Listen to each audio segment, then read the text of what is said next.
Strategic दिफाई शराकतदारी होने वाली है। लेटर ऑफ इंटेंट साइन हो गया है भारत और मुत्तहिदा अरब अमारात के दरमियान। स्ट्रेटेजिक डिफेंस भारत और मुत्तहिदा अरब अमारात के दरमियान स्ट्रेटेजिक दिफाई मुआहदे से मुतालिक है। पाकिस्तान और मुत्तहिदा अरब अमारात के दरमियान एक तहलका खेज डेवलपमेंट। यूएई के सदर और भारत की जो तिजारत है वो 100 अरब अमेरिकी डॉलर तक पहुंच गई है। आपको 1 अरब के भी शेयर्स देने पड़ रहे हैं। Travel to India is one of the world's fastest growing and most dynamic continents. के साथ Europe mother of all deals करने जा रहा है उस वक्त जब ट्रंप भाव खा रहा। रूस और चीन को करना चाहिए, वो इंडिया कर रहा है। यूरोपीय यूनियन के साथ mother of all deals India करने जा रहा है, जबकि हमें बताया जा रहा है पाकिस्तान में कि हमारी खारजा पॉलिसी बहुत है। गुफ्तगू है नहीं, हमने पहले माजी के दरीचों में अगर आप झांक के देखें तो नजर आ जाती है आपको। हिटलर भी यही कहता था ना, I will rule the world. Where is he? उसके रिमेन्स का भी नहीं। रशिया की जंग है यूक्रेन में, उसमें ट्रम्प का कोई इंटरेस्ट नहीं है और कंपटीशन में चाइना से कोई इंटरेस्ट नहीं है। और आज जो है वो अमेरिका जो है वो इंटरनेशनल रूल्स और इनको तहस नहस कर रहा है। आज दुनिया जानती है कि हिंदुस्तान क्या कर रहा है, लेकिन दुनिया भी दोगली है। दुनिया अपने माली मफादात के तहत हिंदुस्तान को प्रेफरेंस देती है पाकिस्तान के ऊपर। ये दुनिया के अंदर जो फाइनेंशियल लॉबीज हैं, गेम्स हैं, पॉलिटिक्स है, ये पावर प्ले है। और पाकिस्तान जब तक अपनी मईशत को ठीक नहीं करेगा और अपने आप को स्ट्रेंथन नहीं करेगा। इंडिया कभी हमसे 3 गुना बड़ी इकॉनमी होता था और ये बड़ा होने जा रहा है ऑलमोस्ट कोई 100 टाइम्स। वर्ल्ड बैंक रिपोर्ट ये 100 टाइम बड़ी इकॉनमी बन जाएगी। तो फिर हम तो करेंगे जी चीजें ठीक हो जाएंगी। और वजीर आजम साहब ने, भाई वजीर आजम निहारी खा के वापस आ गया, वजीर आजम ने खाना खा के आ गया पाकिस्तानी के। खित्ते की बात की ज्यादा तकलीफ होती है कि आज ही इंडिया की जो डील चल रही है वो फिर इंडिया का देख के ज्यादा तकलीफ होती है। जिसको उन्होंने धमकी लगाई है कि मैं टैरिफ बढ़ा दूंगा, एक के कान पर जू नहीं रेंगी है। इवन हिंदुस्तान, यार लीव अलोन एवरीथिंग। भारत को कितना सेट किया। भारत और यूरोपीय संघ के बीच लंबे समय से अटकी फ्री ट्रेड डील अब निर्णायक मोड़ पर पहुंच गई है। वर्ल्ड इकोनॉमिक फोरम दावोस से यूरोपीय यूनियन के अध्यक्ष उर्सुला वॉन डर लेन ने बड़ा संकेत देते हुए कहा है कि भारत यूं समझौता लगभग तय है, जिसे मदर ऑफ ऑल डील्स कहा जा रहा है। यहां पर आ रही है, वो ट्रेड डील को साइन करेगी। मुद्दा वो नहीं है। मुद्दा यह है कि ये जो डेट है ये डोनाल्ड ट्रंप ने भी मार्क करी हुई है, जनवरी 27 की। वॉशिंगटन में, बीजिंग में सभी लोग इसको मार्क कर रहे हैं and they are watching it nervously because there is something huge which is beyond a trade deal जो हम करने वाले हैं। आप इसी से अंदाजा लगा लें कि क्या हो रहा है। यूरोपियंस परेशान है, वो कह रहे हैं जी हम इंडिया के साथ भी ट्रेड एग्रीमेंट करेंगे, हम बाकी दुनिया के साथ भी ट्रेड एग्रीमेंट करेंगे। मतलब they are going into the direction जहां पे मतलब दुनिया एक पागल हुई पड़ी है कि हो क्या गा। यूरोप अपना बैग पैक करके वो भारत आ रहा है। बहुत इंपॉर्टेंट लाइन मैंने बोली है कि यूरोप बैग को पैक करके वो भारत में आ रहा है। कुछ ऐसी चीजें हैं जो भारत को देने वाला है जो उन्होंने जिंदगी में किसी को नहीं दी है। यहाँ पे यूरोपियन यूनियन के टॉप ऑफिशियल्स जो हैं, उनके जो हेड्स हैं, वो भारत आ रहे हैं यहां पे डील साइन करने के लिए। तो दोस्तों इसके लिए पूरी दुनिया को, चाहे वो साउथ अमेरिका हो, चाहे वो कनाडा हो, चाहे वो चाइना हो, चाहे वो भारत हो, सबको मिलके एक thank you card Donald Trump को भेजना पड़ेगा। क्या बच्चे तुम लोग को शर्म नहीं आती? दोगलापन देखो, यूएई दा सदर इंडिया आया है ते किद्दां मोदी ओनू जप्पियां पा पा के मिलदा पिया। दुख की बात यह है कि यूएई एक मुसलमान मुल्क होते हुए यहूदियों के साथ खड़ा हुआ है, यहूदियों की गोद में जाके बैठ गया। आप जितना मर्जी इसको ये कह लीजिए, लेकिन ये इंतहाई गैर मामूली दौरा है और इसकी जो टाइमिंग है वो सबसे बढ़कर एक अहम समझी जाती है। मैं टाइमिंग की बात इसलिए अहम करार दे रहा हूं कि लास्ट मंथ ही जो इंडिया के आर्मी चीफ हैं उन्होंने भी बड़ा एक खामोश दौरा किया है मुत्तहिदा अरब अमारात का, और दोनों ममालिक ने अपने जो दिफाई ताल्लुकात है वो मज़ीद बढ़ाने के लिए बातें की। देखिए ये सारा सिनेरियो जो है ना अपने अपने इंटरेस्ट के लिए है। देखिए अब ये कोई इस्लामिक वर्ड जो हम बार बार यूज करते हैं कि भाई वो हमारा इस्लामिक मुल्क है, वो हमारे साथ नहीं स्टैंड कर रहा, वो हिंदुस्तान के साथ कर रहा। अब भाई ये इस्लामी वर्ड से निकल जाए। अब अब बहुत दूर तक बात चली गई। अब खित्ते में जो अपने मफादात के लिए जहाँ अच्छा इनिशिएटिव लेगा उसी के साथ भाई दूसरे कंट्रीज खड़े होंगे। यूएई के क्या मफादात हैं इंडिया के साथ? पाकिस्तान ने सऊदी अरब के साथ दिफाई एग्रीमेंट किया, सुनने में आ रहा है यूएई भारत के साथ करने जा रहा है। कल बड़ी एक लंबी चौड़ी मुलाकात हुई है। सऊदीया जो है वो जो कुछ भी करता है वो ट्रम्प के कहने से ही करता है। यहाँ तक कि अगर हमें लोन वगैरह भी दिया जाता है सऊदीया से की तरफ से, अगर हम कुछ कर्जा वर्जा लेते हैं तो वो भी जब तक अमेरिका उनको नहीं ग्रीन सिग्नल देता सर, जब तक वो हमारे साथ काम नहीं करता, एक मुश्किल सिचुएशन में इस वक्त पाकिस्तान जो है ना अमेरिका के एक रडार के ऊपर है, और रडार ये है कि पाकिस्तान से कुछ काम लेने हैं जो कि पाकिस्तान की गवर्नमेंट को वादे कर दिए गए हैं और पहले दिन से कर दिए गए थे। क्योंकि डोनाल्ड ट्रंप नो नहीं लेता, उसके लिए यस है या नो है, नो है तो यू आर आउट, यस हो तो यू आर इन। ट्रंप की कोई बात नहीं मानते तो वो इनको छठी का दूध याद दिला देगा। तो ऐसी शख्सियत के ऊपर भरोसा करना मेरा यह ख्याल है कि किसी भी मुल्क के मफाद में नहीं है, और पाकिस्तान जैसे मुल्क के तो कतई मफाद में नहीं।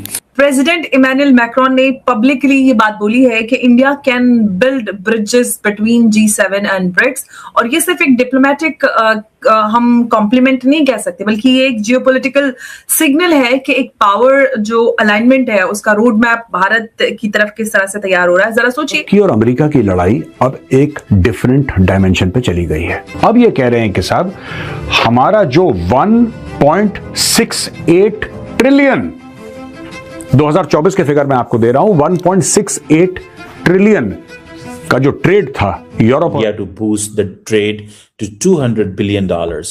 यूएई इंडिया के साथ मिलकर जो है यमन के अंदर अपनी पोजीशन को स्ट्रॉन्ग करने के लिए वो हथियारों की शक्ल में अपना साथ चाहता है। They have signed the strategic defense agreement partnership। ये सबसे बड़ी न्यूज है ऑफ दिस ईयर। फातिहाना अंदाज में देख रहा है उनकी तरफ। सऊदी अरब जो है वो जाके खड़ा हो गया है पाकिस्तान के साथ, और इंडिया वो जाके खड़ा हो गया यूएई के, क्योंकि पाकिस्तान और सऊदी अरब ने तो ये कहा था कि an attack on one is an attack on the other. अगर ये चीज ये भी करते हैं तो क्या इन रियलिटी इंडिया सऊदी अरब की जंग होगी? क्या इन रियलिटी पाकिस्तान यूएई की कभी जंग होगी? ये हैं चीजें, ये है हमारी, ये एक बड़ी सिग्निफिकेंट चीज है। लेकिन जो दुनिया की डिप्लोमेसी है उसमें इनका बड़ा कलीदी किरदार है। रॉयल कार्व्ड वुडन झूला, ये जिसके ऊपर मोदी साहब बैठे हुए हैं, ये देख रहे हैं, ये उनको गिफ्ट किया गया है। नाजरीन, ये अचानक यूएई के प्रेसिडेंट इंडिया के दौरे पर क्यों पहुंच चुके हैं? अगर इंडिया के साथ यूएई जाके मतलब ट्रेड इन्वेस्टमेंट के साथ साथ डिफेंस इंडस्ट्री की बातचीत कही जा रही है कि वो प्राइम मिनिस्टर मोदी के साथ करेंगे, और पाकिस्तान में कई लोग ये बात भी कर रहे हैं कि क्या पाकिस्तान हिंदुस्तान के लिए भी क्या कोई मैसेज लेकर आए हैं? ये इतने शॉर्ट विजिट उनके क्यों हो रहे हैं?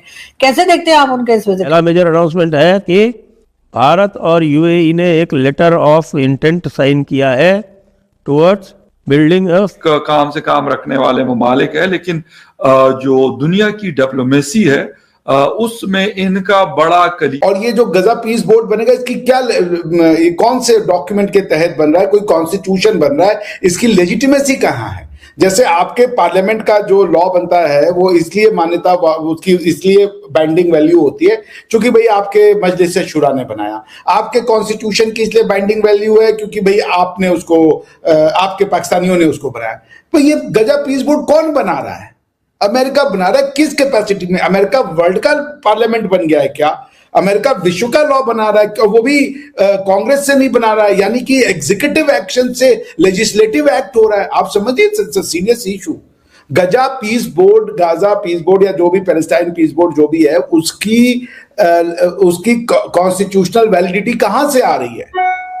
मतलब जो ट्रम्प साहब कह रहे हैं वो कॉन्स्टिट्यूशन ऑफ द वर्ल्ड हो जा रहा है, वो गवर्नमेंट बना दे रहे हैं अपने ऑर्डर से। आप समझ नहीं है इसकी सीरियसनेस। देखिए कोसोवो में भी ऐसा ही हुआ था। तो यूएन मिक करके है, आप कभी देखिएगा, UNMIK, United nation mission in Kosovo, उसमें फिर वो लोग क्या करते हैं, यूनाइटेड नेशन जाता है, सिविल एडमिनिस्ट्रेशन डेवलप करता है, जुडिशियल एडमिनिस्ट्रेशन डेवलप करता है, रेवेन्यू एडमिनिस्ट्रेशन, जो पूरी कैपेसिटी बिल्डिंग जो एडमिनिस्ट्रेशन को चलाने की होती है वो यूएन अपने हाथों में ले लेता है अपने स्टाफ के थ्रू, और फिर उसको जो है वो प्रमोट करता है। तो व्हाई नॉट दिस? ये क्यों नहीं किया उन्होंने? यूएन चार्टर की तो वैल्यूएशन है। अगर ये सिक्योरिटी काउंसिल ये गाजा पीस बोर्ड बना देता, ये जनरल असेंबली रिजोल्यूशन से बन जाता, सिक्योरिटी काउंसिल रिजोल्यूशन से बन जाता, जैसे ICTY बनाता है। मैं उतने लीगल में आपको नहीं ले जाना चाहता। तो मेरी बात ये समझ में नहीं आई। This is beyond me. How exactly did this happen?